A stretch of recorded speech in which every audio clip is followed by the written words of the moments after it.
আসসালামু আলাইকুম dear viewers, কেমন আছেন আপনারা সবাই? আশা করি আলহামদুলিল্লাহ অনেক অনেক ভালো আছেন। কম্পিউটার টিপস এন্ড ট্রিক্সের আরেকটি নতুন পর্বে আপনাদের প্রত্যেককে জানাই স্বাগতম। আজকের এই ভিডিওটিতে আপনাদের সাথে গুগল ক্রোম ব্রাউজারের একটি হিডেন ট্রিক শেয়ার করব।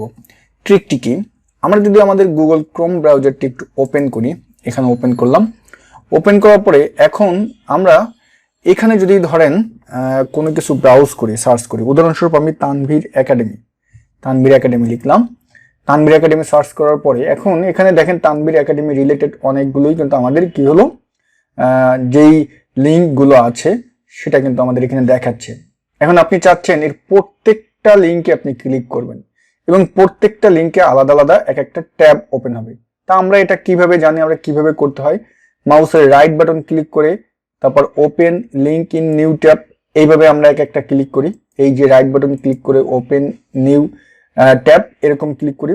অথবা আরেকটা ট্রিক আমরা হয়তো বা জানি, কিবোর্ডের কন্ট্রোল বাটন প্রেস করে তারপর আমরা এই যে এক একটাই ক্লিক করলে এক একটা নিউ ট্যাব ওপেন হবে। কিবোর্ডের কন্ট্রোল বাটন প্রেস করে এক একটাই প্রেস করলে আমাদের নিউ ট্যাব ওপেন হবে। কিন্তু দেখেন আমরা যখন কিবোর্ডের কন্ট্রোল বাটন প্রেস করতেছি, তার মানে আমার একটা স্পর্শ কিন্তু নেওয়া লাগতেছে। আপনি মাউসে শুধু ক্লিক করবেন, মাউসেই ক্লিক করবেন এবং ডাইরেক্ট আপনার একটা নিউ ট্যাব ওপেন হবে। এটা হলে কি দারুণ হয় না? এটা আমাদের জন্য কিন্তু খুবই উপকার হয়, কারণ বা অনেক সময় আমরা কিবোর্ডের কন্ট্রোল বাটন প্রেস করে করতে কিন্তু অনেকেরই অলসতা লাগে। তা এটা আমরা কিভাবে করব গুগল ক্রোম ব্রাউজারে, আজকে আমরা সেটাই দেখব। ওকে ডিয়ার ভিউয়ার্স, তা যারা এটা সম্পর্কে জানেন তো গুড, আর যারা জানেন না তারা আমার সঙ্গে শেষ পর্যন্ত থাকেন।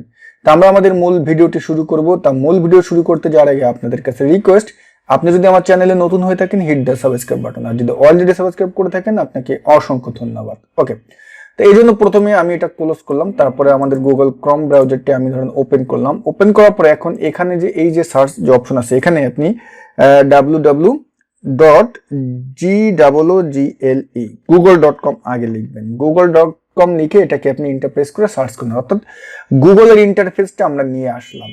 ঠিক আছে, google.com এর ইন্টারফেসটা এখন এরকম আসা অবস্থায় একেবারে নিচে দেখবেন, নিচে ডান পাশে এখানে এই যে সেটিংস লেখা আছে, এই সেটিংসে আপনি ক্লিক করবেন। ওকে, আমরা সেটিংসে ক্লিক করার পর এখানে দেখবেন যে সার্চ সেটিংস, এটাই ক্লিক করবেন। এই প্রথম যে অপশনটি সার্চ সেটিংস, এটাই ক্লিক করলাম। এটা ক্লিক করার পর এখন আমাদের সামনে যে উইন্ডোটি আসলো, যে ইন্টারফেসটি আসলো, এখান থেকে আমরা আস্তে আস্তে নিচে চলে যাব। নিচে যাওয়ার পরে এই যে দেখেন আমি মার্ক করে দেখাচ্ছি, এই যে অপশনটি, এই যে এখানে যেটা লেখা আছে, এই চেকমার্ক যে বক্সটি আছে, এই যে এই এখানে একটা টিক দিয়ে দেবেন। টিক দিয়ে তারপরে এখানে সেভে ক্লিক করবেন। সেভে ক্লিক করলে এখানে ওকে নামে একটা পপ আপ মেসেজ আসতে পারে, আপনি এখানে ওকে করে দিবেন। ওকে করে দেওয়ার পরে এখন আমি এটাকে ক্লোজ করলাম। ক্লোজ করে এখন যদি আবার গুগল ক্রোম ব্রাউজারটি ওপেন করি এবং এখানে যদি আমি তানভীর একাডেমি আমি যদি লিখি, TAN তানভীর একাডেমি লিখলাম, লেখার পরে এই যে দেখেন চলে আসলো। আসার পরে এখন এক একটা শুধু আমি মাউসের কার্সার দিয়ে ক্লিক করতেছি, দেখেন আমার কিন্তু নিউ ট্যাব ওপেন হচ্ছে, আমি কিন্তু দেখতে পারতেছি। আবার যাচ্ছেন, আবার এক একটা আপনি ক্লিক করতেছেন, দেখেন আমার কিন্তু নিউ ট্যাব ওপেন হচ্ছে এবং পাশাপাশি কিন্তু যেখানে আমি সার্চ করলাম সেটাও কিন্তু আমার ওপেন করা আছে। তা হয়তোবা এই ট্রিকটি সম্পর্কে আমরা অনেকেই জানতাম না যে এটা কিভাবে করতে হয়। তা আজকের ভিডিওটির মাধ্যমে আশা করি আপনি শিখে নিয়েছেন। যদি ভিডিওটি ভালো লেগে থাকে একটা লাইক দেবেন, কমেন্টস করতে ভুলবেন না। সবাই ভালো থাকবেন, আল্লাহ হাফেজ।